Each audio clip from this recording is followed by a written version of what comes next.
الله أكبر الله أكبر لا إله إلا الله والله أكبر الله أكبر ولله الحمد بسم الله الرحمن الرحيم الحمد لله الذي نحمده ونستعينه ونستغفره ونؤمن به ونتوكل عليه ونعوذ بالله من شرور أنفسنا ومن سيئات أعمالنا إنه من يهده الله فلا مضل له ومن يضلله فلا هادي له ونشهد أن لا إله إلا الله وحده لا شريك له ونشهد أن محمدا عبده ورسوله اللهم صل على سيدنا محمد وعلى آله وأصحابه أجمعين أما بعد السلام عليكم ورحمة الله وبركاته محترم عزيز جماعة المسلمين الله حق سبحانه جل وتعالى beadad cheksiz hamd va sanolar aytamiz. Bu muborakli kunda, muborakli soatda janob payg'ambarimiz Rasululloh sallallohu alayhi va sallamga salovat va salomlar aytamizki, mana bu muborakli kun barchamiz uchun ma'lum bo'lgan va dinimizda mashhur bo'lgan ulug' ibodat bo'lgan va butun yaxshiliklar jamlangan, butun zikrlar, ibodatlar jamlangan bugun mana Idul Adha Qurbon hayit bayrami kunida turibmiz. Alloh subhanahu va taolo barchalarimizni avvalo bu ibodatgohda, masjidda Allohning buyurgan buyrug'i bizlar uchun ulug' ne'mat, ibodat bo'lgan 2 rakatlik Idul Qurbon hayit namozini barchalarimizdan Alloh o'zi qabul aylagan bo'lsin. Alloh subhanahu va taolo bu muboraklik kunda, muboraklik kechalarga beriladigan ulug' hasanot, yaxshilik, savob, ajrlar va xossatan bu kechani fazli tufayli beriladigan rahmat, barokatlardan Alloh subhanahu va taolo barchalarimizga nasib aylagan bo'lsin. Bugun Qurbon hayiti bayrami deb bizlarda turkiy zabon millatlarda Qurbon hayiti deb mashhur bo'lgan Idul Adha kunida turibmiz. Qurbon hayiti degani, Qurbon degani bu arab tilida yaqinlik, qurbonlik degani bu yaqinlik. Kimga yaqinlik? Alloh taologa eng bandasini yaqin bo'ladigan kuni, Allohni bandasiga yaqin qiladigan ibodat kuni, Allohni bandasiga yaqin qiladigan, Alloh yo'lida qon oqizib qurbonlik qiladigan kun degan ma'nosi bor. Shuning uchun bugunlik kunni qurbonlik kuni. Mana bizda aqribo deymiz. Aqribo deb barchamiz tushunamiz. Qarindosh urug'larni aqribolar deydi. Ya'ni Allohga yaqin bo'ladigan, qarindosh bo'ladigan, Alloh taologa banda o'zini shunaqangi bir yaqin keltiradigan aqida ma'nosida shunaqangi Alloh taologa qurbat hosil qilib, Alloh taoloni rozi qiladigan kechada, kunda turibmiz. Alloh subhanahu va taolo bu Qurbon hayiti kunini bizlar uchun, xonadonlarimiz uchun, ahllarimiz uchun, zurriyotlarimiz uchun, yurtimizdagi barcha yurtdoshlarimiz va musofirdagilarimiz, yer yuzi musulmon olami uchun muborakbod aylagan bo'lsin.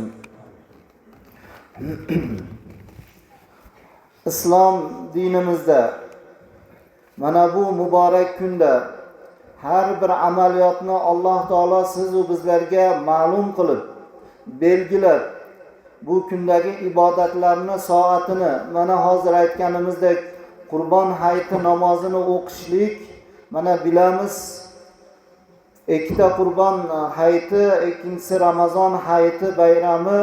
Mana bu ikki bayram har yilda bir marotabadan o'qilinadigan namozlar quyosh chiqqandan keyin, ko'tarilgandan keyin o'qilinadigan ulug' vaqtda, ulug' soatda o'qilinadigan ibodatni Parvardigor bizga vaqtini belgilab berdi. Va shu qatorida qurbonlik qilinadi bu Qurbon hayitida. Bu ulug' ibodatni Alloh taolo qaysi kunda qilishlikni, vaqtini Alloh bizga belgiladi. Qaysi soatda qilishlikni va qaysi holatda qurbonlik qilishlikni va o'sha qurbonliklarimizni qaysi shaklda, ko'rinishlikda, shariatga muvofiq holatda Allohning roziligini topishlik maqsadida qilishlikni Xudoy taolo siz va bizlarga ta'lim berib, payg'ambarimiz Rasululloh sallallohu alayhi va sallam hayotlarida o'zlari ko'rsatib, ta'lim berib o'tdilar. Mana bunday bir ulug' ibodatda bugun turibmiz. Eid Ramazon hayiti, Ramazon ulug' 30 kun roza tutib, hayit bayrami siz va bizlar musulmonlar uchun bir kun bayram bo'ladigan bo'lsa, bu Eid Qurbon hayiti kunini 3 kun hayit qilishlik, 3 kun bayramlik qilishlik va 3 kunni mana shunaqangi bir ko'ngil xushlik qilib, mo'min musulmonlar bir-birlarini ziyorat qilib, bir-birlarini ziyofat qilib, bir-birlarini ko'nglarini olib, yoinki bo'lmasam arazlashganlar yarashadigan ulug'larni, kasallarni, bemorlarni ziyorat qilib duolarini oladigan kun 3 kun Eidul Qurbon hayiti kuni qilib Xudoy taolo siz va bizga e'lon qildi.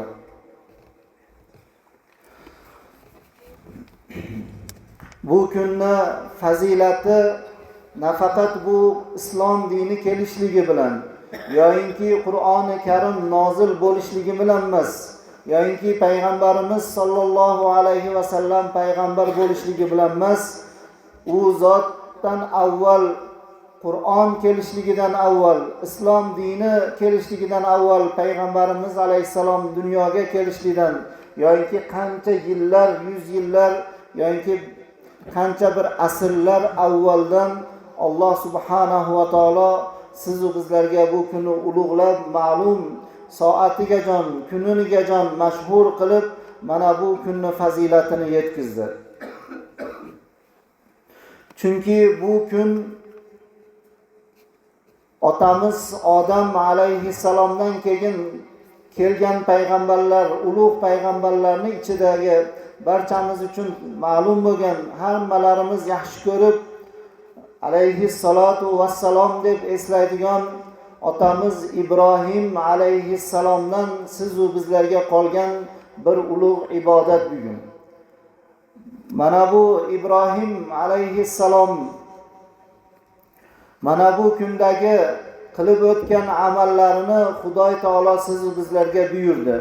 Alloh taolo Ibrohim alayhissalomdan bu amallarini yaxshi ko'rganligidan sizga bizga ilinib, kashki qiyomatgajon bandalarim mana bu kunda Ibrohim alayhissalom qilgan amallarni qilsalar, koshki shu tufayli qurbat hosil qilib, menga yaqin bo'lgan, meni rozi qilgan bandalarimdan bo'lsa deb Alloh taolo siz va biz mo'min musulmonlar janob payg'ambarimiz sollallohu alayhi va sallamning ummatlariga ham Eidul Adho Qurbon hayiti bayramini barchalarimiz uchun Alloh buyurdi, vojib qildi.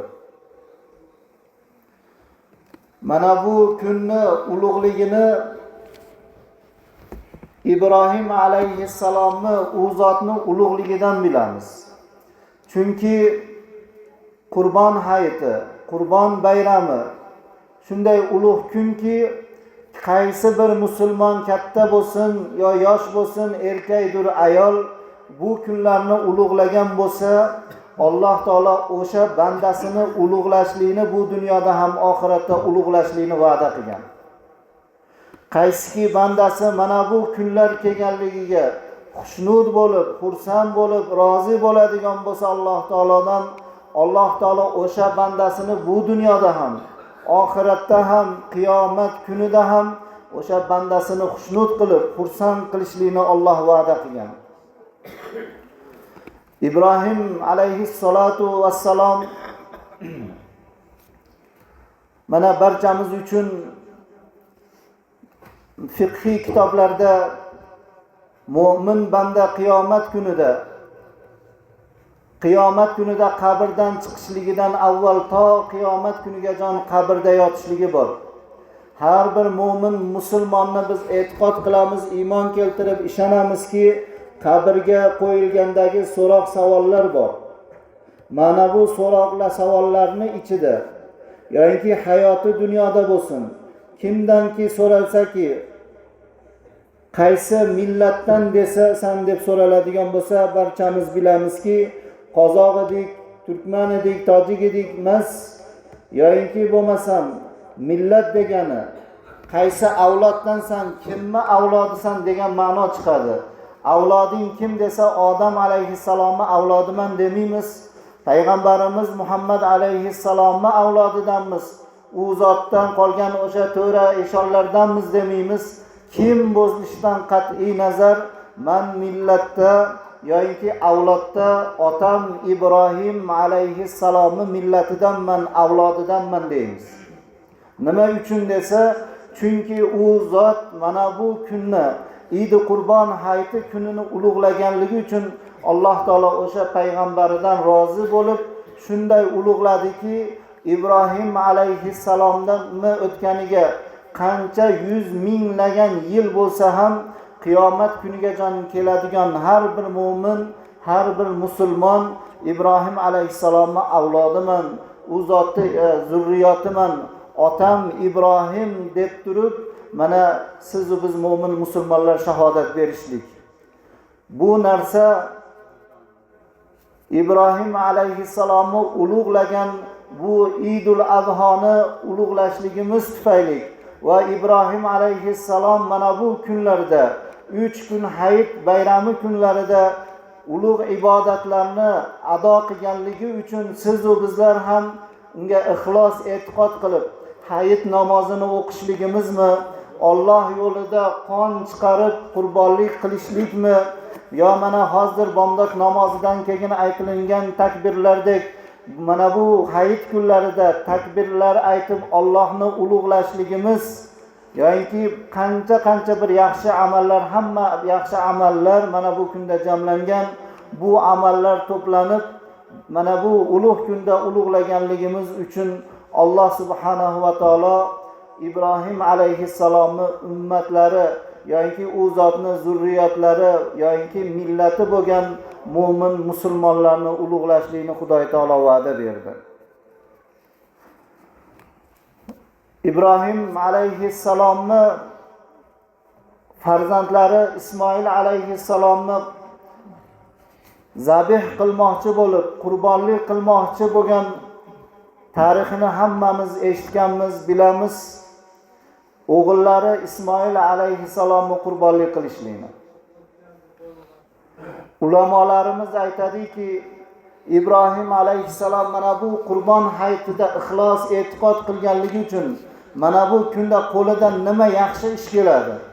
Qurbonlikka qodir bo'lsa, qurbonlik qilsa, namozlarda bir ixlos qilib takbir aytadigan bo'lsa, yoyinki bo'lmasam bir bemor, beva bechoralarni ziyorat qilsa, yetim yesirlarni holidan xabar olsa, ota-onasi tiriklar ularni ziyorat qilib duolarini olsa, ota-onasi o'tganlar ularni haqlariga chiroyli Qur'on tilovatlar qilib eslasa, yo'qlasa, yoki xayriyat ihsonlar qilsa, yoki hatto ularni nomidan ham qurbonlik qiladigan bo'lsa, mana bu ulug' maqom Ibrohim alayhissalom o'g'illari Ismoil alayhissalomni qurbonlik qilganligi tufayli qanaqangi maqomni topdi, mana qiyomatgacha nomi boqiy qoldi.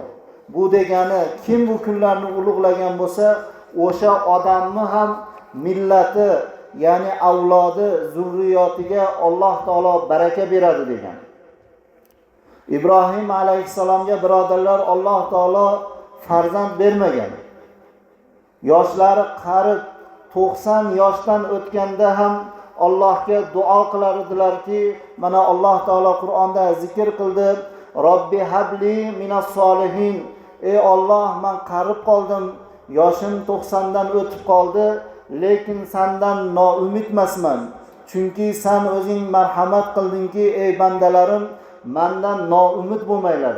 Biror narsa so'raydigan bo'lsalaringiz, dunyo talabmi, din talabmi, moli dunyo, jannat talabmi, farzand talabmi, mendan so'ranglar va noumid bo'lmanglar va sabrli bo'linglar deb Alloh taolo va'da berganligi uchun qarib qolgan Ibrohim alayhissalom 90 yoshdan o'tsa ham Robbi habli minas solihin, ey Parvardigor, menga bir solih zurriyot bersang ding.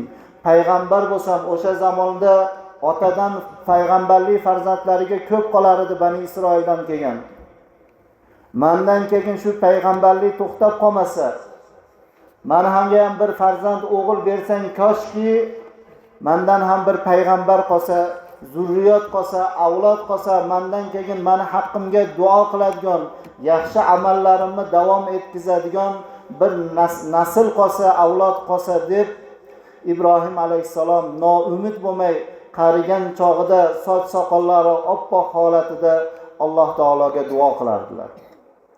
Hikmatli bo'lgan zot Parvardigor xotinlari Sora onamizdan emas, ikkinchi onalarimiz bo'lgan Bibi Hojar onamizdan payg'ambarim Ibrohim alayhissalom payg'ambarimiz 90 yoshdan o'tganlaridan keyin Ismoil alayhissalom ulug' ne'mat, mana bu bizlar uchun ota bola bo'lgan payg'ambarlar Ibrohim alayhissalomdan Ismoil alayhissalomni Xudo taolo ne'mat qilib berdi. Alloh Qur'onda ham marhamat qilgan va basharnahu bi g'ulamin halim. Biz noumid bo'lmasdan mana shunday ulug' kunlarda, ulug' tunlarda, ulug' soatlarda ixlos bilan erikmay, zerikmay, menga ixlos qilib, duo qilib, qarib qoldim demasdan, qo'limdan hech narsa kelmaydi kelmay qoldi demasdan, duo qilib, chin ixlosdan duo qilganligi uchun ixlos e'tiqodiga qarab va basharnahu bi g'ulamin halim, farzand talab qilib, farzand so'raganligi uchun biz Ibrohimga halim bo'lgan, yumshoq bo'lgan, odamlarga mehribon bo'lgan va ota-onasiga mehribon bo'lgan Ismoil alayhissalomni qarigan chog'ida mana Ismoil alayhissalomni biz ne'mat qilib, farzand qilib berdik deydi Alloh taolo. Demak, bugunlik mana bu ulug' kunda kimgaki farzand kerak bo'ladigan bo'lsa, o'g'il so'rasin, qiz so'rasin, solih va soliha farzandlar so'rar ekan, yoki kimgadir bir ixlosda, e'tiqodda dinini so'raydigan bo'lsa, yo bir halol barokatli rizq so'raydigan bo'lsa, yo Allohning rahmatini so'rasin, Xudo taoloni jannatini so'raydigan bo'lsa, azobi do'zaxdan saqlanishlik, azobi qabrni so'raydigan bo'lsa, salomat bo'lishlikni ixlos bilan so'raladigan bo'lsa, bu kunda Alloh taolo bandasini quruq qo'ymaydigan, duosini ijobat qiladigan va zurriyotiga Alloh taolo barokat berishligini Alloh taolo mana hayotda Ibrohim alayhissalomni misol qilib ko'rsatdi.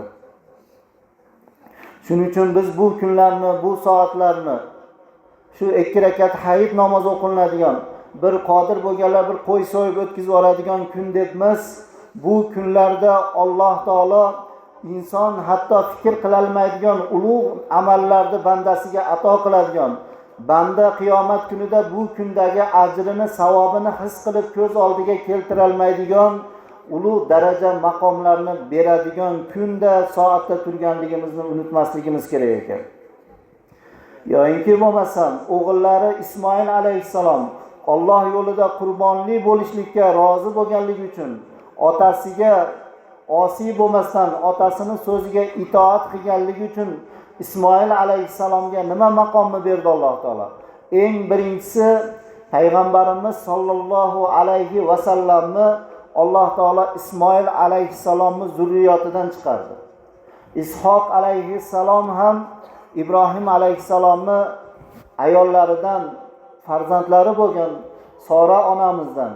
Lekin mana shunday bu qurbonlik hurmatidan Alloh taolo shuncha ming yillar, ming asrlardan keyin mana 35-otalari Ismoil alayhissalom bo'ldi payg'ambarimiz alayhissalom.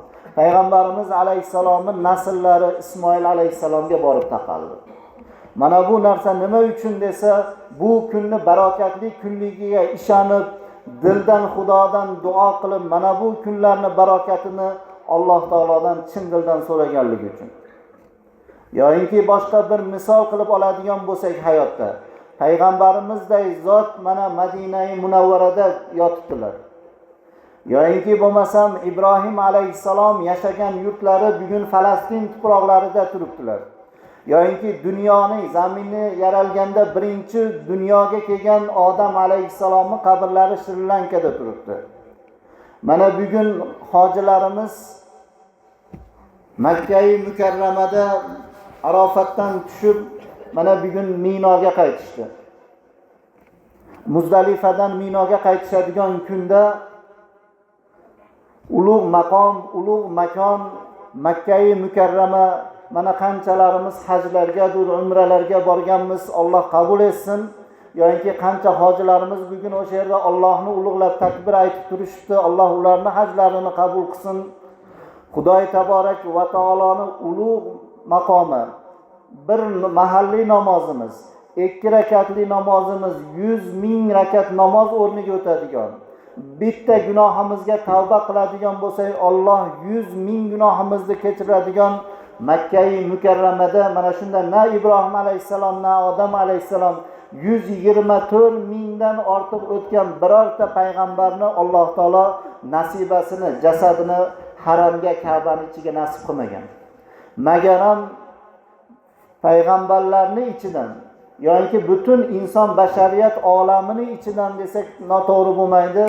Faqatgina Ismoil alayhissalomning jasadini Alloh taolo Ka'baga nasib qilgan. Bugun Ka'baning ichida Ismoil alayhissalom yotibdi xolos payg'ambarlardan. Mana shunday eng ulug' maqomni topishlik, Allohni Baytullohida, Allohni uyida yotishlik, qabrida emas, Allohni uyida yotishlik payg'ambarlarning ichidan faqatgina Ismoil alayhissalomga nasib qilgan. Nima uchun desa, Ismoil alayhissalom mana bu kunda otasini rozi qilib qo'yganligi uchun, otasini xursand qilib qo'yganligi uchun, otasini duosini olganligi uchun va Robbisiga isyon qilmasdan Robbisini buyrug'iga itoat qilganligi uchun mana bu ulug' kunda qurbonlik sababli Alloh taolo nafaqat hayotda, nafaqat payg'ambarlik maqomi, hatto jasadini ham Ka'baga o'zini baytiga nasib qilgan Ismoil alayhissalom. Shuning uchun bu kun Ramazon sharif hayit kuni bilamiz, hayiti bor, lekin bir kun hayit. Ramazon sharifdagi hayit bayramini payg'ambarimiz alayhissalomga bergan Alloh taolo. Musulmonlar uchun bayram qilsin dedi. Lekin bu qurbon hayitini Alloh taolo 3 kun hayit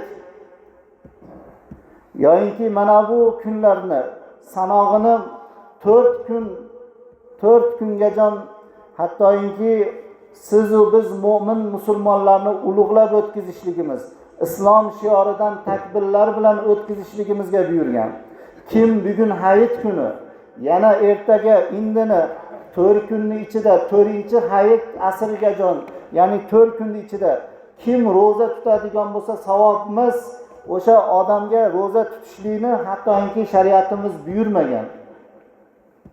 Mana shunday bir xursandchilik qilib o'tkaziladigan, ozodonlik bilan saharlab kechalarida qabriston yurishligimiz, mo'min musulmon bu kunni kimki xushnudlik bilan, xursandlik bilan o'tkazadigan bo'lsa, Alloh taolo o'sha bandasiga keyingi yilgi qurbon hayitigajon bandasini xushnud qiladigan, xursand qilishlikni Alloh taolo va'da qilgan kunda turibmiz.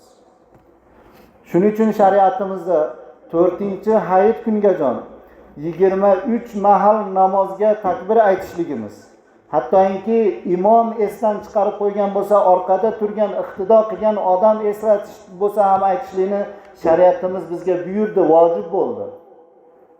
Yo'inki uyda o'qiydigan bo'lsak, yo ayollarimiz ham namoz o'qiydigan bo'lsa, mana kecha jumada ham aytdik, yosh qari takbirlarni aytishlik, farz namoziga salom bergandan keyin aytishlikni sunnat qildi shariatimiz. Hatto kasallar ham, hatto musofirlar ham aytishligini.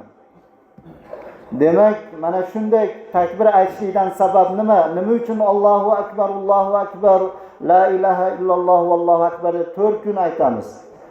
4 kunning ichida kechalari bo'lsin, kunduzlari yurganda, turganda, bir ish qilayotganda og'zimizda doim mana shu takbir aytishlikka shariat buyurdi desa, Allohu akbar deb bu Alloh taolo ulug' Allohni ulug' kunlarda ulug'lashlikni shariatimiz, dinimiz buyurdi.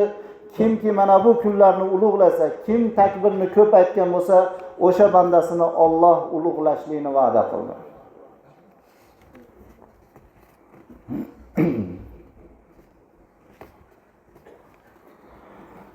Bugunlik mana bu Eidul Adha Qurbon hayiti kunida dinimiz, shariatimiz mana buyurilgan qurbonlik hayit namozi o'qigandan keyin qilinadigan amallarimizni ichidagi yana bir eng ulug' amallardan bittasi qurbonlik qilishlik bo'lsa, mana bu qurbonlik qilishlikni Alloh taolo shu peshingajon deb qo'ymadi. Yo o'sha kuni deb qo'ymadi.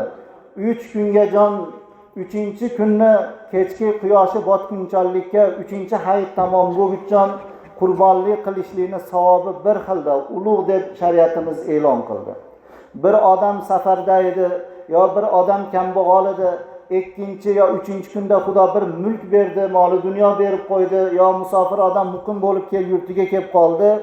3-kuni bo'lsa ham qurbonlik qilgan bo'lsa, mana bu 1-kundan bir farqi yo'q, savobda bir xil. Mana shunday bir 3 kunlik ulug' kunda turibmiz. Alloh taolo mana Ibrohim alayhissalom bu kunni ulug'lagani uchun shunday bir qiyomatgajon barokatli zurriyot berib qo'ygan bo'lsa, Ismoil alayhissalom mana bu kunda Allohni ibodatini ulug'laganligi uchun Alloh taolo shunday ulug' kunni berganligiga shukr, go'zallik qilganligi uchun o'sha zotni bu dunyoda payg'ambar qilib, hatto jasadlarini eng ulug' maqomga nasib qilganligi mo'min musulmon siz va bizlar uchun ibrat ekan. Siz va bizlarga ham Xudo taolo mana shunday bir dunyoda ham erta vafot qilishlik, jon berishlik, oxiratda qiyomat kunida ham bu ulug' maqomlarni Alloh taolo hammamizga nasib aylasin.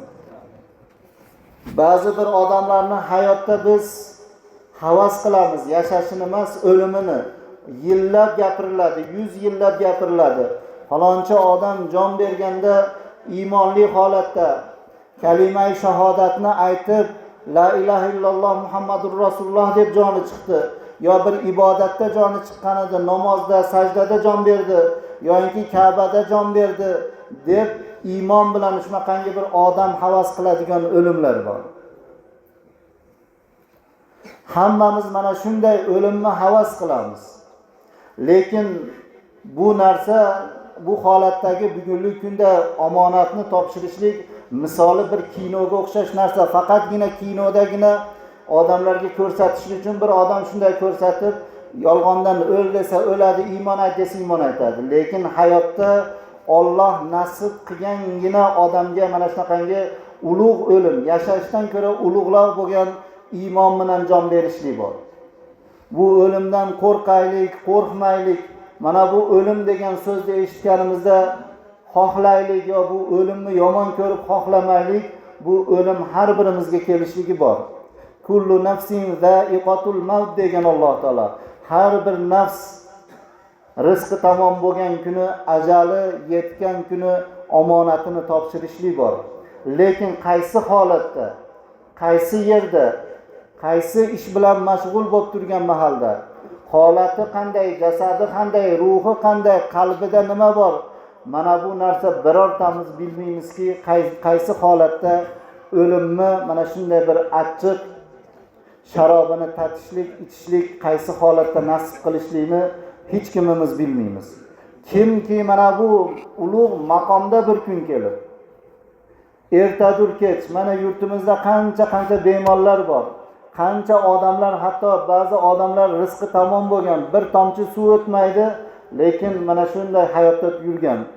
Qancha yoshlar vafot qilyapti. Bu o'lim yosh, qari, katta, kichik, boy, kambag'al tanlamas ekan. Mana bu o'limda ulug' maqomni, ulug' darajani topib turib, bu dunyoda o'zini haqiqiy Allohning do'sti ekanligini ko'rsatib, qurbonlik degani hozir aytganimizdek Allohga yaqinlik degani bo'lsa, Allohga yaqin holatda jon berishlikni, topishlikni mana ulamolarimiz shu bugungi kunda so'raganlarga. Mana bu kunga ixlos e'tiqod qilganlarga mana shunday ulug' maqomni Alloh nasib qilishligini aytilgan. Demak, bugun muboraklik Eidul Adha Qurbon hayiti muborakli kunda, muborakli soatda turibmiz ekan.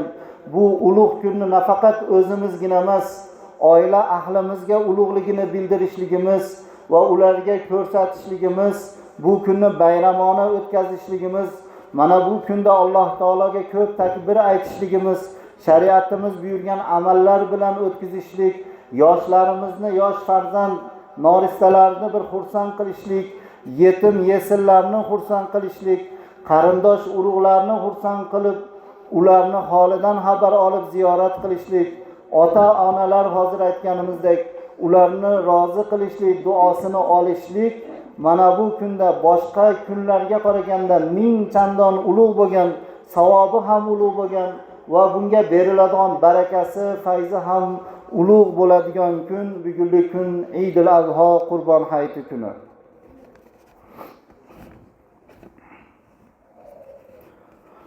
Mana bu kunda Alloh subhanahu va taolo hatto Qur'oni Karim muxtasar qisqa bo'lgan Qur'oni Karimda bu kundagi qurbonlik qilishlik, bu kunni bayram qilishlik, bu kundagi Eid namozini, hayit namozini o'qishlik va bu kunda Alloh taolaga ko'p takbir aytib o'tkazishlikni hatto Alloh Qur'oni Karimda Ibrohim alayhisalomning hayotidan, tarixidan Alloh Qur'onda nozil qilgan.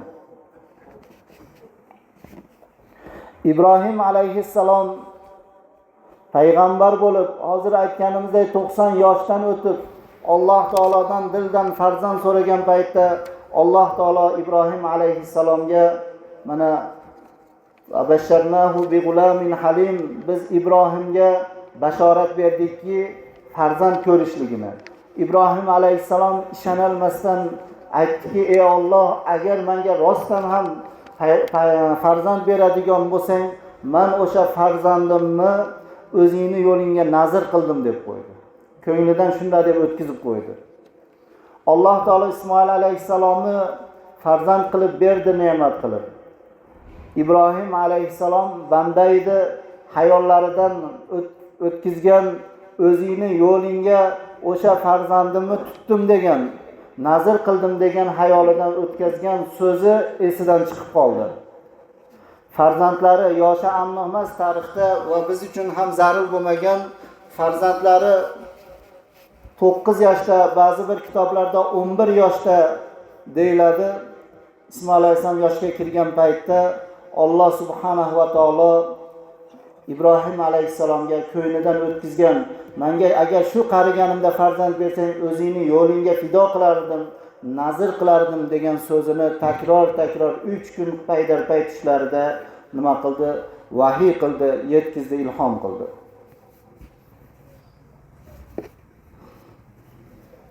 Alloh Qur'oni Karimda shuni marhamat qiladi. Astagfiru billah.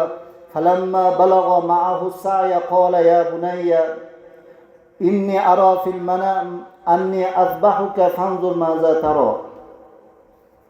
Qachoniki dedi Alloh taolo Qur'onda, otalaring Ibrohimga biz ne'mat qilib o'g'il farzand Ismoilni berdik. Ismoil otasi bilan ko'chalarda billa yuradigan, billa sa'i qilib bir joylarga boradigan 9-10 yoshga kirgan paytda nazrini esdan chiqarib qo'ygandi. Alloh taolo nima qildi? Eslatdi tushlarida.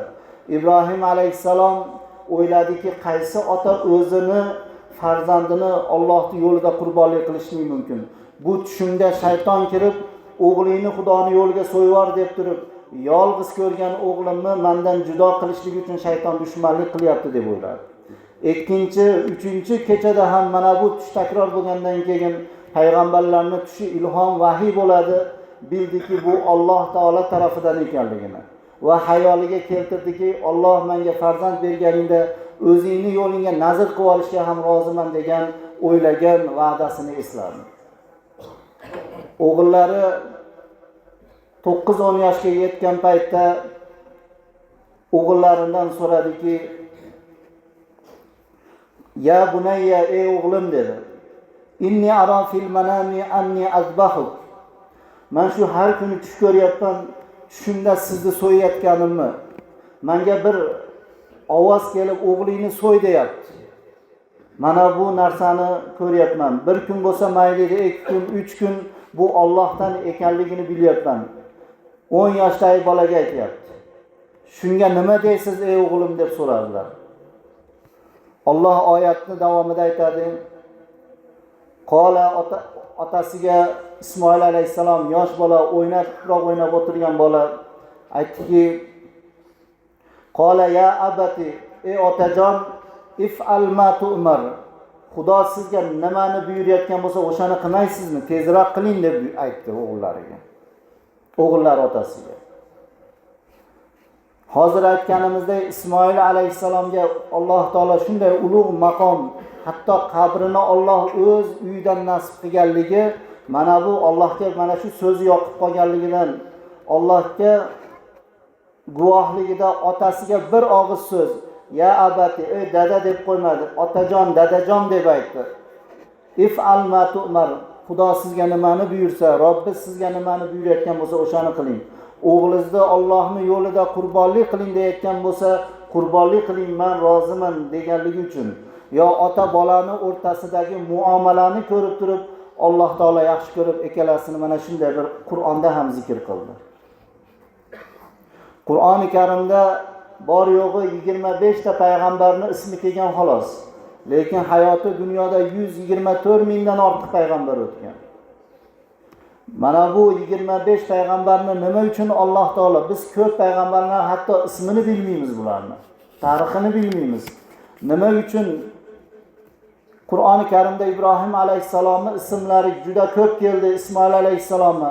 Hatto Alloh taolo bitta uzun suraning nomini Ibrohim surasi deb nomladi. Chunki mana bu ota bilan bolani o'rtasidagi muomalani Alloh taolo yaxshi ko'rdi. Alloh taolo Qur'oni Karimda boshqa bir oyatda marhamat qilgan. Vasohibuhuma fid dunya ma'rufa degan. Ey bandalarim, agar sizlar hayoti dunyoda ota-onalaring bilan yashar ekansizlar, ular bilan ota-ona farzandday emas, vasohibhuma, ularga eng yaqin do'stlaring, sirdoshlaringga o'xshatib yashaylar dedi. Fid dunya ma'rufa, ma'ruf degani taniqli degani. Har bir odamni bu dunyoda bir sirdoshi, eng yaqin do'sti bo'lar ekan. Sizlar agar Allohni o'zlaringdan rozi qilaman desalaringiz, sizlarni eng yaqin do'stlaringiz, eng yaqin sirdoshlaringiz, otalaringiz, onalaringiz bo'lsin. İbrahim alayhissalom bilan Ismoil alayhissalomni singari bir-birlari bilan muomala qilinglar dedi. Shuning uchun har bir ota farzandiga bu dunyoda yashashlikda men otaman degan ma'noda zulm qilib qo'yishlikdan ehtiyot bo'lishlik kerak. Farzandiga qattiq qo'l bo'lishlikdan o'zini saqlashlik kerak. Farzandiga mehribon bo'lishlikka shariatimiz buyurgan. Farzandiga borida yo'g'ida duo qilishlikka, bir xatosi bo'lsa, gunohi bo'lsa, iloji boricha tezroq kechirib olishlik, farzandidan ko'ngli qolishlikdan, farzandini yomon so'zlar bilan qarg'ab qo'yishlikdan ota o'zini saqlashlik kerak. Chunki shariatimizda aytiladiki, qaysiki ota yo ona farzandi unga oqpadar bo'ladigan bo'lsa, farzandini qarg'agan bo'lsa, o'sha ota ham do'zaxi bo'lishligi bor degan.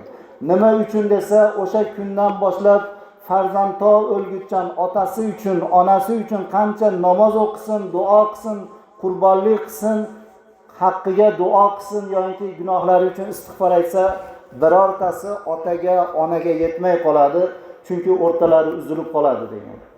Shuning uchun ota Ismoil alayhissalomga otalari Ibrohim alayhissalom qanday mehribon bo'lgan bo'lsa, shunday mehribon bo'lsinki, erta ota vafot qilgandan keyin, ona vafot qilgandan keyin farzand o'sha ota-onasini mehribonligi, yaxshi so'zlari, nasihatlari, bergan bir o'gitlari, duolari bilan eslab, chin dildan qalbi erib, mana shunaqangi bir ulug' kunlarda chin dildan otamni, onamni ey Alloh rahmat qilgin deb duo qiladi.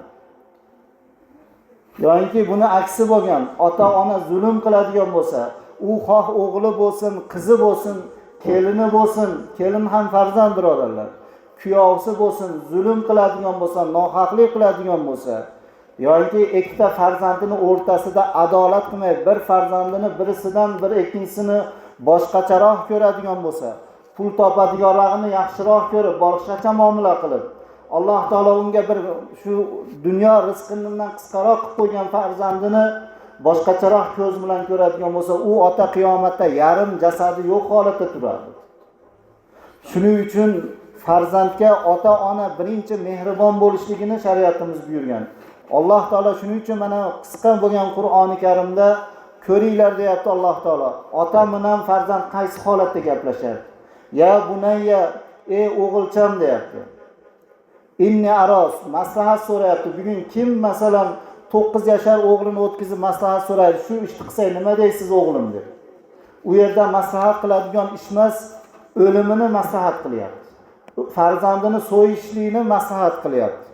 Demak, bir dunyo ishi bo'lsa, diniy ish bo'lsa, bundan ham ko'ra hatto 10 yoshli boladan payg'ambar, ulug' payg'ambar Ibrohim alayhisalom bilan maslahat qilishligini Alloh yaxshi ko'rmoqda. Qiyomat kunigacha mana shularni qilgan ishlari. Mana bugun hojilarimiz bugundan boshlab 3 kun shaytonga tosh otishadi. Nima uchun shaytonga tosh otadi desa, Alloh taolo o'sha Ibrohim alayhisalomni tosh otganligi uchun o'sha yerda shaytonga. Qiyomatgacha butun bandalarini, hajga borgan bandalarni o'sha Ibrohim alayhisalom qilgan qilig'ini qilsin, kashki Ibrohim alayhisalomday ota bo'ldim degan ma'noda o'sha amalni qilsin deb. Yoki xotinlari Hojar onamiz tosh otganligi uchun ikkinchi kuni tosh otiladi. Uchinchi kuni Ismoil alayhisalom shaytonga tosh otganligi uchun qiyomat kunigacha siz va biz hajga borganlar shaytonga tosh otishligi.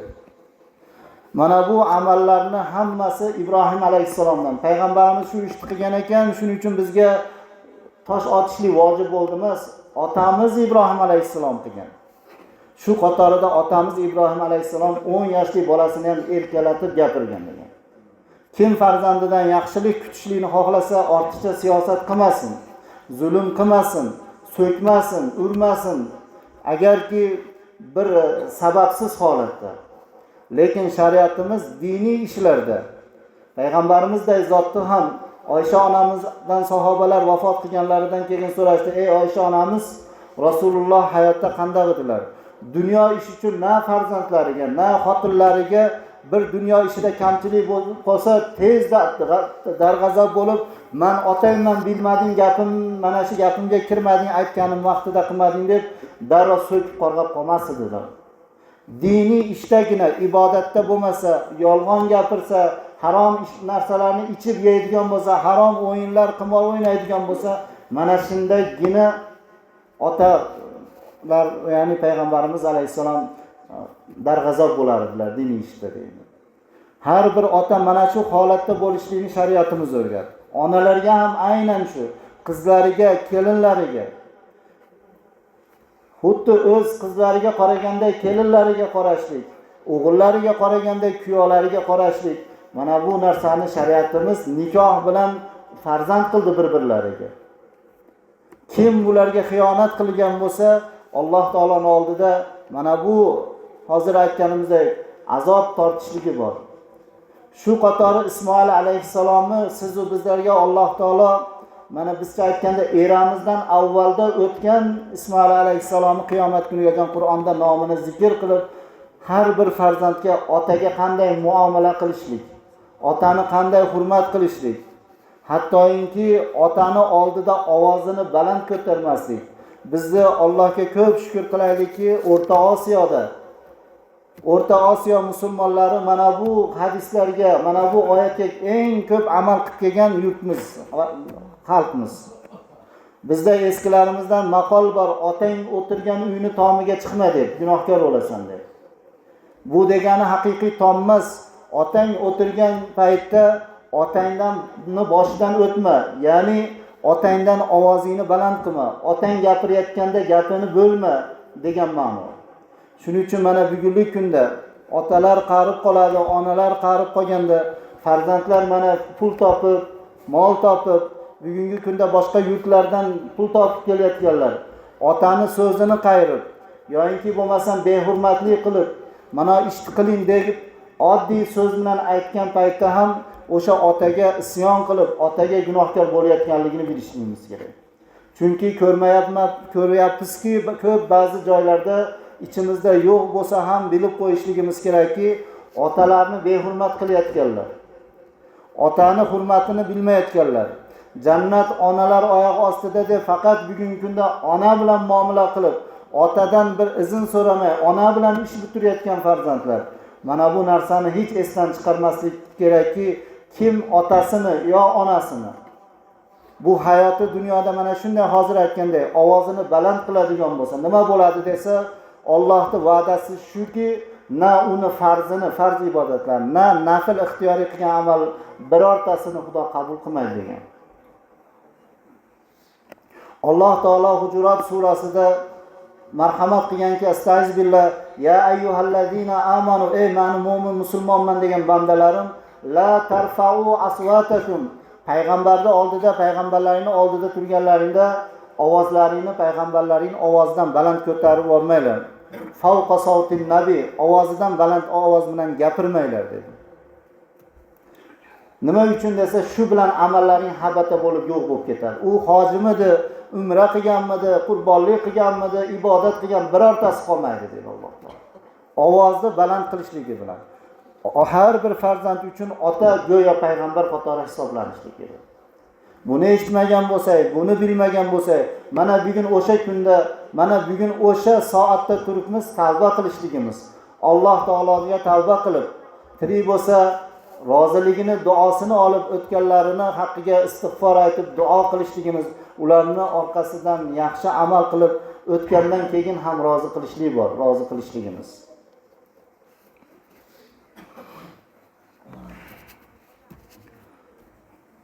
Bu Qur'oni Karimda kelgan bu erta yo hikoya emas, Alloh Qur'onda nozil qilgan. Mana bu Ibrohim alayhisalom, Ismoil alayhisalom o'rtalarida bo'lgan qurbonlik masalasini.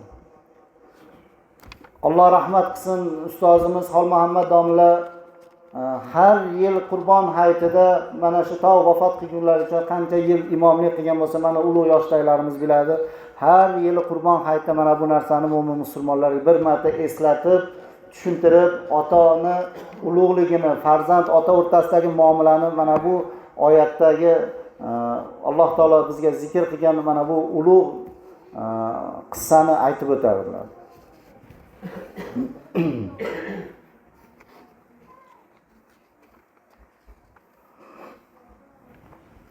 Bugungi kunning ulug'ligi nafaqat ota-ona bilan farzand.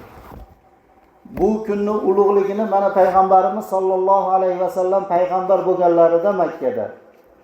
Makkani ahli ikkiga bo'lingan edi. Ikki millat olib, o'zi bir millatda arab ikki qabilaga bo'linib, bir-birlari bilan qaslashib qolgan edi. Biri birini o'ltirar edi, ikkinchisi unisini o'ltirar edi. Shunaqangi biridan biri qasos olib, shunchalik qaslashishga borgandi.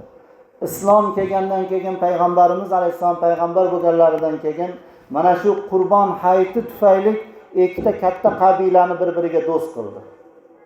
Ular musulmonlar emas edi, boshqa din ahli, mushriklar edi.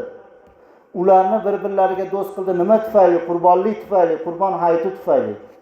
Bugun musofir yurtlarda bo'lsa ham qurbonlik qilayotganlar, qurbonlik qilgan bo'lsa yoki qo'li qo'shnisining ichida boshqa din ahllari bo'lgan bo'lsa, o'sha xristian bo'lsin, yahud bo'lsin, shularga ham qurbonlik go'shtidan bersak bo'ladimi deb so'rashyapti. Qurbonlikni go'shti tanlanmaydi, odam ajratilmaydi.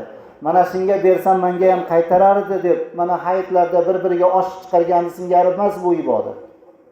Umid qilib turib, shunga bersam shu meni yaxshi ko'rar deb kambag'alrog'idan to'xtatib yoki o'ziga qarash, bunaqa qilinadigan ibodat emas.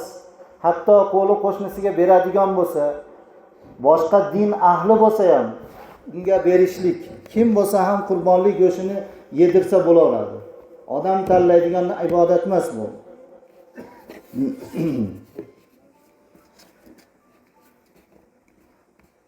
120 yil deyiladi. 120 yil ikkita qabila bir-birini o'ltirib kelgan qabilani payg'ambarimiz alayhisalom mana shu Qurbon hayiti kuni bir kechada, bir soat ichida bir-biriga dushman bo'lgan ikki qabilani do'st qilgan Qurbon hayiti hurmatidan.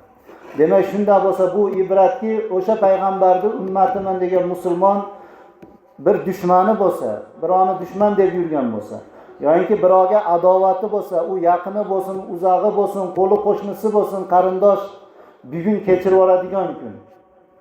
Chunki Alloh taolo bugungi kunni mana Qurbon hayiti, Allohga qurbat yaqin bo'ladigan kun degan. Bugun bandai mo'min siz va biz mana shu ibodatga kelib turgan uydagi ahllarimiz, ayollarimiz bugun Allohga eng yaqin kundamiz. Yil 12 oyning ichida eng ulug' kun mana shu bugungi kun hisoblanadi.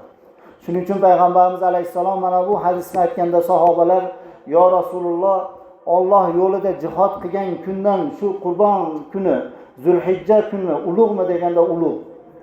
Agar kimki hijrat qilib Alloh yo'lida jihadga chiqsa, molidan ajrasa, jonidan ajrab o'sha jasadi o'sha yerda qolib ketsa, o'sha odam uchun Qurbon kunidan, bugungi kunlardan ulug' bo'lmasam boshqa odam uchun bu kundan ulug' kun yo'q degan. Demak, bugun bizga kunimiz Alloh yo'lidagi shahidlik, Alloh yo'lidagi jihad, el yurti uchun, dini uchun, musulmonlar uchun, vatani uchun yurtini saqlayman, dinimni saqlayman deb Alloh yo'lidagi jihoddan ham ko'ra ulug' bo'lgan kunda turibmiz.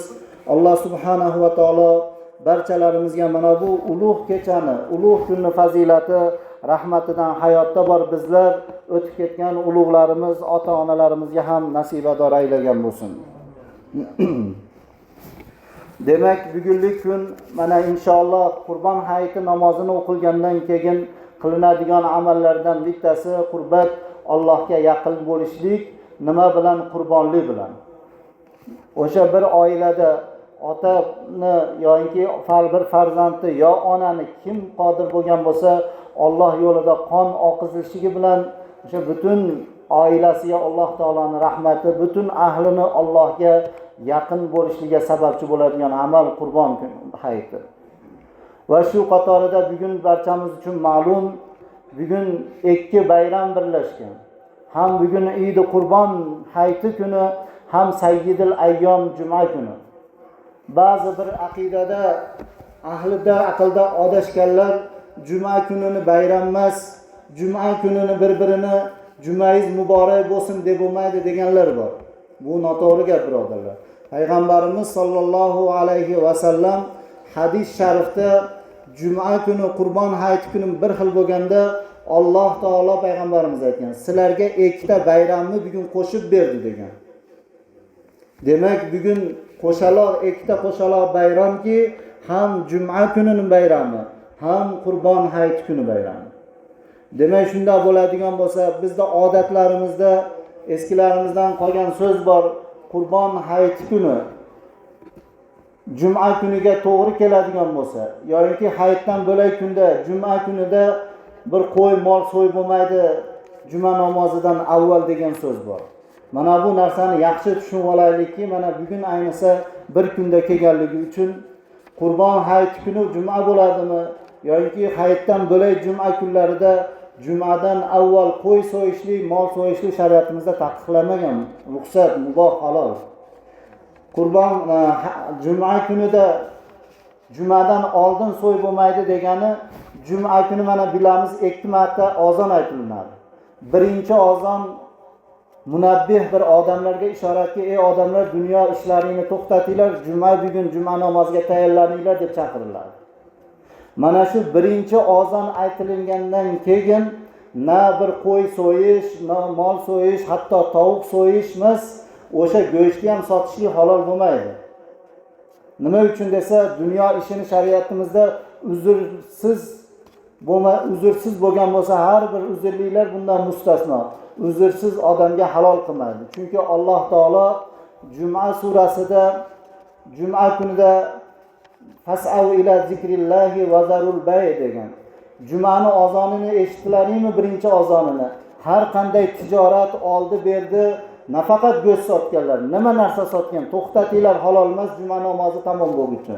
Mumkin u odam juma namoziga bora olmaydigan, uzrli bo'lsa, musofir bo'lsa ham biror narsa sotib olmaydi, biror narsa sotmaydi.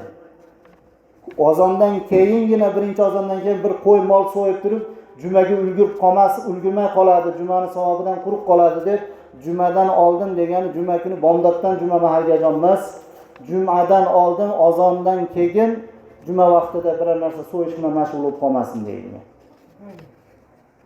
Endi bugun Qurbon hayiti mana juma kunga ikkita bayram bir kunga to'g'ri kelgan bo'lsa, bugun qurbonliklarimizni eng yaxshi vaqti Rasul alayhissalom qurbonlik qilgan soati mana shu uydan borib birinchi qilinadigan, masjiddan borib uyga borilganda birinchi qilinadigan amal qurbonlik qilishlik. Ko'p so'ralyaptiki, Qurbon hayitida juma kuniga to'g'ri kelsa, jumadan oldin so'yishlik qanaqa deb odamlarning ichida bir ko'ngil xiralikka o'xshab, shubhaga o'xshab qolyapti. Bu narsa yo'q.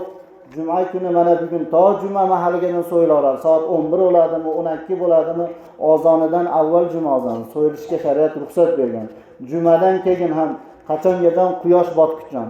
Shom namozi ozon aytildimi to'xtatiladi, mumkin emas kechasi so'yishlik. Ertaga yana bomdoddan keyin boshlanadi, quyosh chiqqandan to shomgacha. Indiniga ham 4-kuni takbir aytiladi asrgacha, lekin qurbonlik so'yilmaydi. 4-kuni qurbonlik so'yilgan bo'lsa, uni so'yib tarqatgan bo'lsa, qurbonlik emas, sadaqa, ihson qatori o'tadi. Shuning uchun bugun har qanday qurbonlik qilaman, bugun qilaman deb niyat qilganlar shunaqangi bir shubhaga bormasdan bemalol hayit namozidan keyin inshaalloh qurbonlik qilishliklarini shariatimiz buyurgan. Alloh taolo qabul aylasin hammamizdan. Chunki payg'ambarimiz sollallohu alayhi va sallamdan hadis sharifda mana kelgan, u zot aytganki, qodishtama fi yawmikum haza idayn degan. Juma bilan juma namozi kuni hayit namozi ikkalasi birga kelgan bo'lsa, mana bu kun ikkita bayram birga bo'libdi degan. Yo'inki bizda bir xilga gaplar bor. Hayit namozi bilan juma bir kelgan bo'lsa qurbon hayitda hojilarda hojisi hoji akbar bo'lar ekan. 7 ta hajda yo 70 ta hajda bunaqa gap yo'q birodarlar. Shariatning gaplarini gapirayotganda bir dalil bilan gapirish kerak. Har kim xohlagan gapini gapirishga ruxsat bermaydi. Chunki payg'ambarimiz qaysiki ummatim men aytmagan narsani aytdi deb turib, islomda shunaqa gap bor deb gapirgan bo'lsa, o'zini jahannamdan joyini tayinlab olsin shu dunyoda degan. Ehtiyot bo'laylik. Qachon hojjil akbar deb ulug' haj deyiladi. Payg'ambarimiz sollallohu alayhi vasallam hajjatul vado oxirgi hajlari, u zot islomdan keyin bir marta haj qilgan xolos Rasululloh alayhisalom, bir marotaba. Shu kunda hajjil vadoda Arafa kunida juma bo'lgan. Mana shu kunni hajjil akbar kuni deyiladi. Juma kuni hayit kuniga emas, juma kuni payshanba kuniga to'g'ri kelsa. Payshanba kuni hayit bilan birga kelgan bo'lsa. Chunki Arafa kuni ikkita namoz jamlanadi. Arafat tog'ida mana hojiga borganlar biladi. Arafa kunida bitta azon, ikkita takbir bilan peshin bilan asr qo'shib o'qilinadi. Mana shu kunda 3-namoz ham qo'shilib qoladi. Peshin asr nomi. Peshinda o'rniga nima juma o'qiydi tan 3 namoz bir vaqtda o'qiladi. Shu kunni otini nima deyiladi? O'sha Hoji akbar deyiladi. Juma kuni hayit bo'lishligi bu Hoji akbar degan narsa yo'q. Bunaqa emas. Mana bu narsalarga e'tibor berib turib, ehtiyot bo'lib turib gapirishlik kerak. Hozir ba'zilar mana juma kuni hayitki bo'lib qoldi. Xudo xolisa hojilarimiz Hoji akbar. Alloh Hoji akbarlik maqomini bersin ularga. O'sha darajasini bersin, lekin hadisdan boshqada shunaqa kitoblarda shunaqa ekan deb turib gapirishlik noto'g'ri. Payg'ambarimiz Rasululloh sallallohu alayhi va sallam bu qurbonlik qilishlikni o'zlari hayotda ko'rsatdilar. Qanday ko'rsatdi? Payg'ambarimiz alayhisalom kambag'allik paytida ikkita qo'y so'yib ko'rsatdilar. Birinchi qo'yni Abdullohning o'g'li Muhammaddan qabul qilgan bismillah Allohu akbar deb so'ygan. Ikkinchi qo'yni so'yayotganda Muhammadni sallallohu alayhi vasallam ummati qiyomatgacha keladigan butun ummatini nomidan qabul qilgin deb so'ygan. Demak, mana bu narsadan ulamolarimiz aytadi, bir odam o'zi nomiga qurbonlik qilsa, xohlasa bir otasi tirik bo'lsin, o'tgan bo'lsin, o'tib ketgan palonchi o'g'li palonchining nomidan deb turib otasining nomidan qurbonlik qilishlik, onasining nomidan ham qurbonlik qilishlik shariatda bor deyiladi. Hali payg'ambarimiz dunyoga kelmagan, bu dunyoda yashamagan ummatlarini nomidan qurbonlik qildi payg'ambarimiz. Yo'inki bo'lmasam shariat bo'yicha payg'ambarimiz sollallohu alayhi vasallam mana qurbonlik qilishliklarini sahobalar keltiradiki, Payg'ambarimiz alayhissalom oxirgi marotaba o'sha hajda, hajjatul vadoda turgan paytlarida qurbonlik qildilar Minoda. Nechta qurbonlik desa 100 ta tuyani payg'ambarimizday zot qurbonlagan. So'ralsa payg'ambarimiz hayotda boy yashagan desa yo'q deydi. Payg'ambarimiz alayhissalom boy yashamagan. Qornlariga tosh baylab, hatto ba'zi paytda ochlikdan. Hatto ba'zi paytda uylariga kirib, "Ey Oysha, yegani ovqat bormi?" deb ertalabda so'rasa yo'q desa, shu bomdoddan avval niyat qilib olardilar. Bugun bu hech narsa yegida yo'q ekan, roza tutib olay deb saharliksiz roza tutardilar. Hech narsa yo'qligidan. Hajjatul vadoda umrlarining oxirgi yillari o'sha hajga borgan paytlarida 100 ta tuyani qurbonlik qildilar. 63 tasini qo'llari bilan so'yib, keyin 37 ta tuyani Hazrat Ali kuyovlarini chaqirib, "Ey Ali, meni o'g'illarim yo'q, mendan kelgan. O'g'illarim vafot qilgan bo'lasiz. Siz o'g'lim qatoridagi o'g'lim, siz kuyovimsiz. Shu 37 tasini siz so'ying" deb kuyovlariga so'ydirgan. Ya'ni bu 63 ta nima uchun 63 tasini o'zlari so'ydi desa, u zot 63 yil umr ko'rganligi uchun har yiliga bittadan niyat qilib 63 ta tuya so'ygan deydi. Endi biz o'sha zotni ummatiman deb ismini Isa alayhissalom degan har bir musulmon bugungi kunda qonimiz to'g'ri ustimiz but savol beraylikki, agar moli dunyo topadigan holatda yashda bo'lganlar payg'ambardek zot 63 ta tuya so'yib 63 yillik umriga qurbonlik qilgan bo'lsa, o'zi 23 ta so'ysa ham bo'lardi. Payg'ambar bo'lib islom kelganiga o'zi 23 yil bo'lgandi xolos. Biz mana shu yoshgacha kimimiz 60 kimimiz boshqa necha marotaba Xudoning yo'liga mana shu ulug' ibodatni qilishlik Xudo nasib qildi deb o'zimizdan so'rashligimiz kerak. Qodirmizmi qurbonlik qilishligimiz kerak. Qurbonlik qilish uchun ortiqcha boy bo'lishlik shart emas. Masalan, shartlari zakot beradigan holatda bo'lishligi. Hatto shariatda bir odamning puli bor, lekin puli bir odamning qo'lida, o'zida emas. Yanida puli yo'q, qarzga olib turib qurbonlik qilsa, keyin to'lasa bo'ladimi desa, bo'ladi, qurbonlikka ruxsat berilgan. Payg'ambarimiz alayhissalomning o'g'illari yo'q, hozir aytganimizdek qizlari Fatima onamizga payg'ambarimiz alayhissalom qodir bo'lsangiz qurbonlik qiling degan. Fatima onamizning erlari kim? Hazrat Ali roziyallohu anhu. Hazrat Ali roziyallohu anhuni o'zlari qurbonlik qilsa, xotillari Oysha Fatima onamiz qurbonlik qilsa, shunday boymidi desa, Hazrat Ali roziyallohu anhuning kasbi nima edi? Kasbi xizmatkorlik edi. Birovlarning uyiga borib xizmat qilar edi. Qul qatorida xizmat qilib kelar edi. Rasulullohning kuyovlari. Mana shu holatda qurbonlik qilgan Fatima onamiz ham. Yo'inki ikkinchi kasblari shu yozishlik ilmida kuchligida biror odamlar biror narsani yozishlik kerak bo'lsa, shu biror narsani yozib berib, o'shinga 1 tanga, 2 tanga olib, haq to'plab qurbonlik qilganlar. Lekin payg'ambarimiz alayhisalom Fatima onamizga aytdilarki, "Ey Fatima, siz bo'ling yo erkak kishi Ali bo'lsin, qurbonlik qiladigan bo'lsangiz, o'zingiz qurbonligingizni so'ying, yoki so'yayotgan paytda qurbonligingizga guvoh bo'lib yonida tikka turib qarab turing. Chunki qurbonlikni so'yilgan paytda birinchi chiqayotgan qatra qoni o'sha qurbonlikdan chiqib yerga yetguncha Alloh taolo sizni o'sha kuningizgacha qancha yil umr ko'rgan bo'lsangiz, hali qon chiqqan joydan to yerga yetguncha butun gunohlaringizni kechirib yuboradi" degan. Shohid bo'ling, guvoh bo'ling degan. Mana kecha Arafa kuni roza tutdik. Alloh hammamizdan qabul qilsin. Arafa kungi roza 2 yillik gunohga kafforat, 1 yil oldingi va 1 yil keyingi hali yashamagan yiliga kafforat bo'ladi degan hadisda. Gunohlariga emas, xatolariga deyilgan. Xato u ya'ni mayda gunohlariga. Mayda gunohlarni 2 yillik mayda gunohlarni Xudo taolo kechirib yuboradi nima bilan? Arafa kungi roza bilan. Qurbonlikni qoni bilanchi, birinchi qoni bilan. Mayda gunohlarni emas, zunublarni. Zunub degani katta gunohlarni deydi. Tavba qilmagan qancha gunohlarimiz bordir. Mana bu mumkin 70 ga kirdik, qancha avvalgi gunohlarimiz esimizdan chiqib qolgandir. 50 ga kirdik, esimizdan chiqib qolgandir. Qaysi zamonlarda yashadik mana? Dinsizlik davrlarida yashadik. Namozlarimiz boshqa kamlik. Mana bu gunohlarda Alloh taolo qurbonlikdan chiqqan birinchi qatra qoni yerga yetguncha Alloh taolo gunohlarni kechirib yuboradi, o'sha katta gunohlarni. Mana bu qurbonlikni ilinishlik, Qurbonlikni bir ota qurbonlik qiladigan bo'lsa, farzandi moli dunyo topib boyligi bo'ladigan bo'lsa, bir uyda yashasa ham farzandi ham qodir bo'lsa qurbonlik qilsin, qilaversin bo'ladi. Ruxsat beradi shariat. Shuning uchun qurbonlikdan to'sishlik mumkin emas. Yoki falon odam qiladi deb, yo boy odamgina qiladi deb. Hatto kambag'al odam ham qurbonlik qilaman desa, Alloh taolo u odamga boylik beradi. Chunki shariatda qurbonlik qilinganligi uchun, qo'y so'yilgani uchun bizda asosan qo'y. Mana bugun hojilarimiz bir kunning ichida 2 million qo'y so'yiladi. Bitta yurtda hajda 2 million qo'y so'yiladi. Agar har yili bitta hojilar 2 milliondan qo'y so'yib turgan bo'lsa, yer yuzida to'y chiqilyapmiz, boshqa qilyapmiz. Hech qo'y so'yilmaganda ham bir 10 yil ichida qo'y yer yuzidan qo'y yo'qolib ketishlik kerak.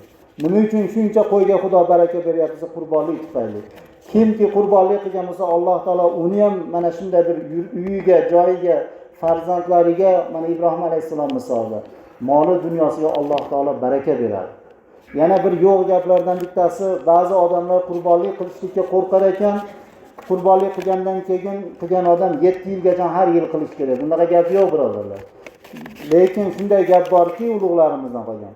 Kim qurbonlik qilgan bo'lsa, Alloh taolo 7 yilgacha o'sha odamni qurib qo'ymaydi. Qurbon hayitga bir kun qolganda ham g'oyibidan berib bo'lsa ham qurbonlik qilishlikka qodir qilib zakot beradigan boylikni berib qo'yadi degan. Agarki kim Xudo yo'lida qurbonlik qilgan bo'lsa. Shu qatorida mana kecha jumada aytdik, Oysha onamizga payg'ambarimiz alayhisalom ta'lim berib o'rgatganlar qurbonlik qilishda. Bu hadisda Fatima onamiz qizlariga o'rgatyaptilar. Demak, qanday bo'lsin, qodirmizmi qurbonlik qilishga harakat qilaylik. Mana kelin olinyapti, qiz chiqaryapmiz. Kelin olayotganlar Xudonikiga, piyonekarga deb mana qo'y jo'natadi. Kambag'al odamdan bitta tovuq jo'natayin demaydi. Yana qaytib boydan oshiqroq beradi bizga.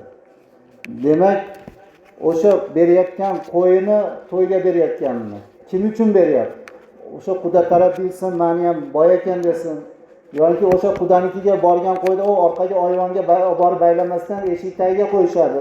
Oborayotgan qo'yini yasatib, hech junini kesmaydi, katta ko'rinsin deb.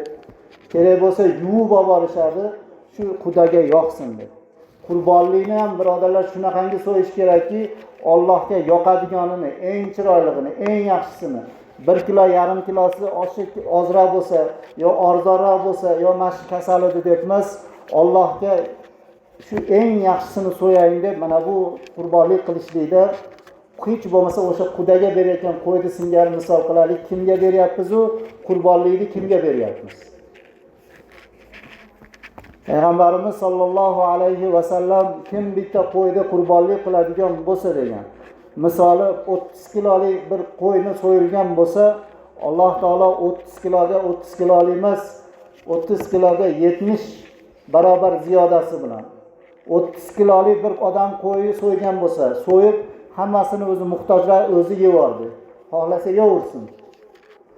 Xohlasa hammasini tarqatib yubordi. Xohlasa qarindosh urug'ni olib kelib, yo masjid qomini olib borib, yoki mana bugungi kunda biror bir yubiley qiladigan, yo bir ehson qiladigan, yo ertaga hojilarimiz keladi, shunga yedirsam deydi. Yo bir odam qurbonligini o'tganlarimga bir ehson qilayin, hayitli deb qo'yapsiz. Shunda desa bo'ladimi? Bo'ladi, hammasiga ruxsat bor. Alloh taolo Qur'onda la yanalallohu luhumuha va la dimauha walakin yanaluhu taqwa minkum. Parvardigorga sizlarni Alloh taolo Qur'onda aytgan. So'ygan qurbonliklaringni na qoni yetadi. Xudo qoniga muhtoj emas. Wala dimauha wala luhumuha, unga Alloh taologa na go'shi, walakin yanaluhu taqwa minkum. Lekin Alloh taologa kim nima niyatda qiladi? Maqsadi nima? Nimani so'rab qilyapti? Kimga atab qilyapti? Mana bu Alloh taologa sizlarning taqvolaring, qalblaring kerak degan. Shuning uchun bugun Alloh taologa qalban yaqin bo'ladigan kunimiz. Alloh subhanahu va taolo Qur'oni Karimda min taqval qulub degan boshqa oyatda va man yu'azzim sha'iralloh fa innaha min taqval qulub dedi Alloh taolo mana Haj surasida. Kim Allohning shiorlarini, islomning shiori shu qurbonlik bitta islom shiori. Kim mana hayit namoz islomning shiori, takbir aytishlik islom shiori. Kim takbir aytayotganda kulsa, hayit namozidan uchun kulsa, qurbonligini masxara qilib, birovni masxara qilib kulgan bo'lsa, to'xtovsiz dindan chiqib, islomdan chiqadi. Shuni Alloh taolo Qur'onda kim islomni shiorlarini hurmatlasa, va man yu'azzim sha'iralloh. Alloh taolo o'sha bandasini shunday ulug'laydi. Fa innaha min taqval qulub. O'sha bandasini qalbini eng haqiqiy Allohga taqvo qiluvchi qalblardan qiladi degan. Alloh subhanahu va taolo barchalarimizni bugunlik mana qilinadigan qurbonliklarimiz, oqizadigan qonlarimizni ham dargohida qabul aylagan bo'lsin. Payg'ambarimiz sollallohu alayhi va sallam boshqa bir hadisda marhamat qilganki, kimki qurbonlik qiladigan bo'lsa Alloh yo'lida, qurbonlik qiladigan bo'lsa, o'sha qurbonligini qo'yini ustidagi juni, hatto kichkina tuklariga jon gunohi, har katta gunohlariga, har bir tukka Alloh taolo bittadan katta gunohini kechiradi degan.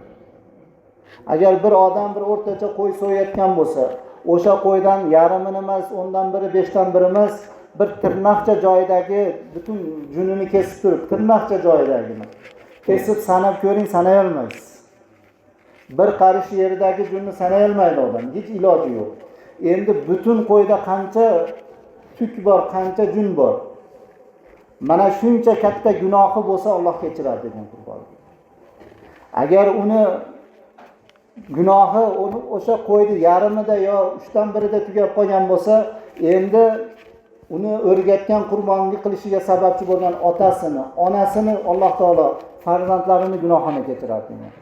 Shuning uchun Alloh subhanahu va taolo hammalarimizni bugunlik qilinadigan, erta-indin qilinadigan qurbonliklarimizni qabul aylasin. Xudoy taolo qurbonlikka qodir emas bandalarini Xudoy taolo keyingi sanalarga qurbonlik qilishlikka Alloh taolo nasib aylagan bo'lsin. Shu qatorida mana qurbonliklarni kecha jumada eslatganmiz, yana bir bor eslatib qo'yamiz. Qurbonlik qilishlikka 4 xil hayvonni shariatimiz buyurgan. Birinchisi echkini qurbonlik qilsa bo'ladi, faqat sharti 1 yoshga to'lgan, 12 oy yashagan bo'lishli. 11 oy yashagan echki qurbonlikka mumkin emas, o'tmaydi. Qo'y so'yadigan odam so'zsiz 1 yoshga kirish kerak. Agar kirmagan bo'lsa-yu 6 oydan oshgan bo'lsa, 6 oyga yetmasa emas, 6 oydan oshgan bo'lsa, ko'rinishi 1 yoshlik ko'rinishini beradigan bo'lsa, o'sha qo'yni qurbonlik qilishlikka shariat ruxsat bergan. Bitta echki, bitta qo'y, bitta odamning nomidan qurbonlik bo'ladi. Uchinchisi mol qurbonlik qilishlik. Erkagi bo'lsin, ayoli bo'lsin, har bir hayvonlar, pichmasi bo'lsin, hammasi qurbonlikka yaraydi. Agar kasal bo'lmasa, nuqsoni, cho'lag'idi, ko'ridi, karidi bo'lmasa yaxshi.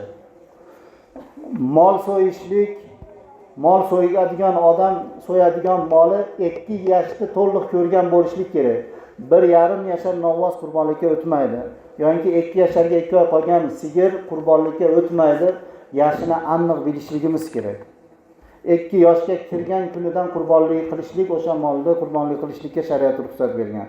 To'planib turib, yo bir oilada to'planib, hozir aytganimizdek bolalari bor, uy joyi alohida, ular ham qurbonlik qilishlikka qodir bo'lsa, ota bosh bitta molni olib, butun farzandlar nomidan 7 ta bo'lsa ham, 5 ta bo'lsa ham nomidan qurbonlik qilsa bo'ladi. Faqat berilayotgan puli bir xilda bo'lishlik kerak. O'sha farzandlari bo'lsa ham bo'layotgan paytda teppaten 5 ta bo'lsa 5 ta, eng oxiri 7 kishiga jon bo'ladi. Kilosini taroziga tortib, uni 7 ga bo'lib, o'sha birdan bo'lib olishlik kerak bo'ladi. Ana undan keyin xohlasang qaynotangga olib, xohlasang otangga olib, xohlasangni qil deb buyuriladi. Lekin bo'lishlikda, ikkinchisi o'sha pulini to'lashlikda bir xilda teng bo'lishlik kerak. Bir odam masalan qo'li qo'shnisi 6 kishi qurbonlik qilayotgan bo'lsa, bir qo'shnisi kelib go'sht zarilida bir ozgina pul berib, men 2 tane 3 dan birini men berayin, ozroq bo'lsa ham o'shanga yarasha go'sht berasizlar degan bo'lsa, qo'shilgan bo'lsa o'sha odam boshqa 6 kishining ham qurbonligiga futur yetadi. Shuning uchun 7 odamning qurbonlikka niyat qilishligi farz bo'ladi. 4-inchisi tuya so'yishlik. Tuya ham eng kami 5 yoshga kirgan bo'lishlik kerak. Mana 1-2 yil oldin mana Bog'ko'cha taraflarda qurbonlikka tuya olib kelib so'yildi. Erikmay Qozog'istonlardan, lekin o'sha tuyachalarni so'yib qurbon o'tmay qoladi. Shuning uchun tuya so'ygan odam 5 yoshga kirishlik kerak. Tuya va mol 7 ta odamga jon so'ysa bo'ladi. Bitta odam o'zining nomidan ham so'ysa bo'ladi. 3 kishi, 5 kishi, 7 kishiga jon so'ysa bo'ladi. Lekin qo'y, echki faqatgina bir kishining nomidan so'yiladi. Alloh subhanahu va taolo bu qurbonliklarimizni hammalarimizdan qabul aylagan bo'lsin. Mana vaqtimiz yaqinlashib qoldi. Bugun mana ulug' ibodat, yilda bor yo'g'i 2 marotaba o'qiladigan qurbonlik hayit namozi bor. Bu namozni har yili o'qib kelsak ham yana bir bor eslatib o'tamiz. Undan keyin inshaalloh namozimizni boshlaymiz. Qurbon hayiti namozi 2 rakatli vojib namoz hammamiz bilamiz. Bugungi kunda esdan chiqarib qo'yganlar bor, yoki yangi namoz boshlaganlar bor. Namozni ichida turib qanday o'qilar ekan deb u yoqqa bu yoqqa qarab, osmonga qarab, imomga qarayman deb namozini bor yo'g'i bir yilda qozosi yo'q bu namozni bir chola o'qib qo'yishlik bor. Shuning uchun ixlos bilan namoz o'qishlikka buyurilganmiz. Ana shuning uchun qurbon hayiti namoz o'qishlikni yaxshi tushunib olaylik. Mana bolalar ham xudo xolasa olaqsitishni boshladi, lekin qulog'imiz bu yoqda bo'lsin, qo'limiz cho'ntagida bo'lsin. Qurbon hayiti namozi xuddi mana o'qigan 2 rakat bomdod namozi qatoridagi namoz, 2 rakatlik. Faqat farqli joyi takbirlari xolos. Birinchi rakatda takbir quloq qoqqandan keyin Allohu akbar deb quloq qoqgandan keyin 3 marotaba takbirlar bor. Takbir zavoid deyiladi. 3 marotaba ortiqcha takbir aytiladi. Niyat qilamiz, niyat qilishlikdan niyat qildim. 2 rakatlik Eid Qurbon yoki Qurbon hayiti namozini o'qishlikni takbirlari bilan birga deyishlik yaxshi. O'qishlikni niyat qildim, iqtido qildim ushbu imomga. Allohu akbar deb imomdan quloq qoqiladi. Imom ham orqada turganlar ham bilsa nima sano o'qiydi. Subhanakallohumma va bihamdik namozda o'qiymiz bilamiz. Va tabarakasmuka va ta'ala jadduk va la ilaha g'oyruk degandan keyin Allohu akbar deb quloq qoqilib qo'lni ikki yog'imizga tashlaymiz. Yana Allohu akbar quloq qoqilib yana tashlaymiz. 3 marotaba quloq qoqib, 3-chisidan keyin qo'lni baylaymiz. Mana shu paytda u yoqlarga qarab borishlikdan saqlanadi. Yerga qarab, sajdagohga qarab turiladi. Mana 3 takbirdan keyin imom namozdagidek, har qancha namozdagidek Sura-i Fotiha o'qiydi va unga bir surani zam sura qilib davom etkizib, ruku sajda 2-rakatga turadi. 2-rakat ham hozir aytganimizdek imom boshqa namozlarda singari Sura-i Fotiha va unga bir surani zam sura qiladi. 2-rakatda ehtiyot bo'laylik, Allohu akbar deb rukuga ketmaymiz. Allohu akbar deb quloq qoqamiz, qo'llar yana pastga. 3 marotaba takbir aytib, 3 marotaba quloq qoqilgandan keyin 4-takbir bilan Allohu akbar deb ana rukuga ketib tizzalar ushlanadi. Mana shu yerda farqi bor xolos. Imom adashib qoladigan bo'lsa, orqada turganlar e'tibor berib, ehtiyot bo'lib turishlik kerak bo'ladi. Chunki bu takbirlar vojib. Mana bu takbirlari bilan ehtiyot bo'lib shoshmasdan o'qilishlik va iqtido qilganlar ham mana bu takbirlarda aytilayotganda Allohu akbar deganda Allohu akbar deb turib quloq qoqiladi. Innamasdan quloq qoqilmaydi. Orqada iqtido qilganlar ham Allohu akbar deb Xudoni ulug'lashlik, hamma teng aytishlik kerak bo'ladi. Alloh subhanahu va taolo ibodatlarimizni qabul qilsin. Hayit namozi o'qilingandan keyin qisqa bir xutba o'qilinadi. Ana o'sha xutbadan keyin inshaalloh bir duo, qisqa bir duo bilan hayit namozi tamom bo'ladi. Namozdan keyin inshaalloh yo'llarda takbir aytib ketishlik sunnat. Ana uyga borganda qodirlar qurbonlik qilishlik. Qurbonlik go'shini nima qilamiz deb so'rayotganlar. Qurbonlik go'shini xohlasa muhtoj bo'lsa o'zi yesin, hozir aytganimizdek. Muhtoj bo'lmagan bo'lsa muhtojlarga bersin, qo'li qo'shnilariga bersin, qarindosh urug'larga yedirsin. Xohlaganday qilib turib buni taqsim qilishlikka shariat ruxsat bergan. Albatta o'zi ham payg'ambarimiz alayhisalom qurbonlik qilardilar va qurbonlikdan o'zlari ham yer edilar degan. Shuning uchun qurbonlikdan o'zimiz yeyishligimiz shifo va boshqalarga ham berishligimiz bu bir saxovat qilishligimiz, nur ustiga nur bo'ladi. Alloh taolo mana shu qurbonliklar tufayli bugun mana Allohni takbirlar bilan ulug'lab o'qiydigan Eidul Azho Qurbon hayiti namozi tufayli Xudo taolo hammalarimizga, xonadonlarimizga, yurtimizga, yer yuzi islom olamiga Xudo taolo barakatlar ato etgan bo'lsin. Mana bu Qurbon hayiti bayramini barchalarimiz uchun haqiqiy bayramona o'tkazishlikni. Mana hozir aytganimizdek 4 kungacha roza tutalmaymiz. Agar biror yerda odam ro'za tutgan bo'lsa, ro'zasini ochishlik kerak bo'ladi. Mumkin emas. Bir odam Qurbon hayitida bir odamni bir mehmonga chaqirgan bo'lsa, uni tark qilishlik, bormaslik gunohkor bo'ladi. Shuning uchun mana bu narsalarga e'tibor berib, qorinni to'yg'azishlik, qurbon go'shti yeyishlik, mana shular ibodat bo'ladi. Hatto ibodatlardan, hatto ro'za tutishlikdan, sunnat bo'lgan ro'zalarni tutishlikdan shariatimiz qaytargan, mana bu kunni ulug'ligidan. Bu kunlarni shariat ko'rsatgan holatda, ulug'lagan holatda o'tkazishlikni Alloh taolo hammamizga nasib aylasin. Mana soatimiz 7 dan o'tib qoldi. Hayit namozini o'qishlikni boshlaymiz. Xudoy taolo barchalarimizdan bu ibodatlarimizni ham qabul aylagan bo'lsin. Subhana robbika robbil izzati amma yasifun va salamun alal mursalin valhamdulillahi robbil alamin. Amin. Allohumma fiqna lima tuhibbuhu va tardah vaj'al akhiratana khayran minal ula. Parvardigoro, o'zingga hamd va sanolar aytamiz. Bizlarga ulug' payg'ambarlaringdan meros bo'lib qolgan ulug' ibodat, mana bu Qurbon hayiti kunini va bu kundagi fazilatli amallar, Qurbon hayiti namozi, takbirlar va mana shu kunda o'zing yo'lingga qon oqizib qurbonlik qilishliklar Parvardigor barchalarimizdan qabul aylagaysan ya Robbi. Parvardigoro, bu kunni hurmatidan, bu kundagi qilayotgan amallarimizni hurmatidan elimizga, yurtimizga tinchlik, xonadonlarimizga xotirjamlik, avvalo barchalarimizni qalblarimizga o'zing taskin, bir qanoat nasib aylagaysan. Boriga shukr qilib, yo'g'iga sabr qiluvchi bandalaringdan qilgaysan ya Robbi. Parvardigoro, avvalo bizlarni bugun mana shunday bir o'zingni baytingda, mana Qirg'izistonimizda qancha masjidlarda yoki bo'lmasa mana poytaxt bo'lgan Bishkekda katta bir maydonlarda hayit namozlari o'qilishligi, hayit namozlariga mana qishlog'imizdagi bo'lsin yoki rayonimizda, oblastda bo'lsin yo respublikada bo'lsin, butun boshliqlarimiz o'zlari oldimizda turib birga hayit namozlarini o'qishliklari, shu qatorida mana prezidentimiz mana shunaqangi bir hayit namozlarda hozir bo'lib turishligi siz va biz musulmonlar uchun bir katta baxt. Mana bu baxtni Alloh taolo davomiy aylagan bo'lsin.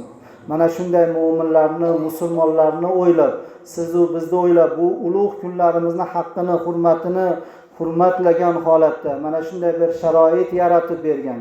Bugungi kunda mana masjidlarda, mana fatvo kelgan butun Qirg'izistondagi hamma masjidlarda shunaqangi militsiya xodimlari kelib tinchlikni saqlab, ehtiyotdan yurtimiz tinch bo'lsa ham bir tartib, odob, axloq bo'lsin degan ma'noda davlat tarafidan shunaqangi bir ishlar bo'lishligi, bu albatta nur ustiga nur.